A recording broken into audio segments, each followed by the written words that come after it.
Religion is the sigh of the oppressed creature. The heart of the heartless world and the soul of the soulless conditions. It is the opium of the people அப்படின்னு சொன்னது Karl Marx. Curl மார்க்ஸ்னுடைய idea என்னவா இருந்துச்சுன்னா, இந்த religion oppress மக்களுக்கு ஒரு coping மெக்கானிசமாகவும் மன ஆறுதலுக்கான கருவியாகவும், பவர்ல இருக்கிறவங்க especially முதலாளிகள் தன்னுடைய இடத்தை தக்க வச்சுக்க, அப்புறம் சொசைட்டில ஹைரார்கியை ஏற்படுத்தி மக்களை அப்ரஸ் பண்ண, அவங்க மேல வைலன்ஸ் பண்ண ரிலிஜன் உதவுதுன்னு கார்ல் மார்க்ஸுடைய கருத்து. மார்க்ஸுடைய பார்வையில இந்த ரிலிஜன் ஒரு போதைப் பொருள் மாதிரி. இது இருக்கிற வரைக்கும் சொசைட்டில மாற்றத்தை கொண்டு வர முடியாது. மதங்கள் ரிலீஃப் தானே ஒழியே, ஆனா அது சொசைட்டிக்கு ஒரு சொல்யூஷன் கொடுக்க மாட்டேங்குது கார்ல் மார்க்ஸ் விமர்சிக்கிறார். புரட்சி மூலமாக தான் இந்த சமூக கட்டமைப்பை மாற்ற முடியும். சோ புரட்சிக்கும் மாற்றத்துக்கும் தடையா இருக்கிற இந்த ரிலிஜனை புனிதமாக பரிசுத்தமானதுன்னு பார்க்காமல் இது இந்த சிஸ்டம் ஒரு பிரதிபலிப்பாக தான் பார்க்கணும். எகனாமிக் அண்ட் மெட்டீரியல் கண்டிஷன்ஸ் தான் ரிலிஜன் உருவாக காரணமா இருக்கு. ஆனா சிஸ்டம்ல உள்ள பிரச்சனைகள் இருந்து கவனத்தை நல்லா கவனிக்கணும் மக்களே. பிரச்சனையில இருந்து மக்களுடைய கவனத்தை திசை திருப்ப ரிலிஜன் உதவுது. கார்ல் மார்க்ஸோட பார்வையில ரிலிஜனை விட்டு கொடுத்தோமானால் மாற்றங்களை கொண்டு வர உதவும். அதே மாதிரி மாற்றங்கள் வந்துருச்சுன்னா ரிலிஜனுக்கான வேல்யூ இல்லாமல் போயிடும். தத்துவத்தையும் யதார்த்தத்தையும் சொன்ன மார்க்ஸ் ஹியூமன் சைக்காலஜிக்குள்ள கால விடாம போயிட்டாரு.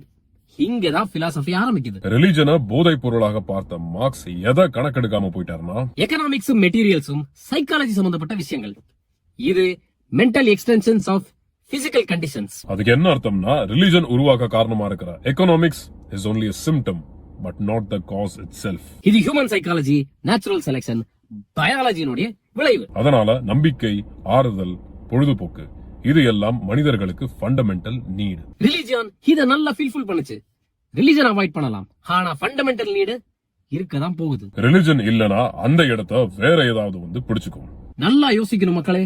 Hope, purpose, meaning of life, entertainment, sex இதுதான் உங்க ஃபண்டமெண்டல் நீடாக இருந்துச்சுன்னா உங்களுக்கு விதவிதமான கண்டென்ட் கொடுத்து உங்களை போதையிலே வச்சிருக்கலாம். மக்கள் முட்டாள்களாவே இருக்கணும்னா அவங்கள புத்திசாலின்னு சொன்னாலே போதும். ஏனென்றால் அறிவை தேடி போறதை விட இங்க உட்கார்ந்த இடத்துல இருந்தே ஆறுதல் வாங்கிக்கிட்டு ஆர்காசம் அடைவது மனித குணாதிசயம். Spiritual philosophy, racial nationalism, religious nationalism and linguistic nationalism, ideological regionalism, veganism, capitalism, feminism, including podcast, influencer content, news and series எல்லாமே உன்னுடைய ஆறுதலுக்கும் பொழுதுபோக்குக்கும்.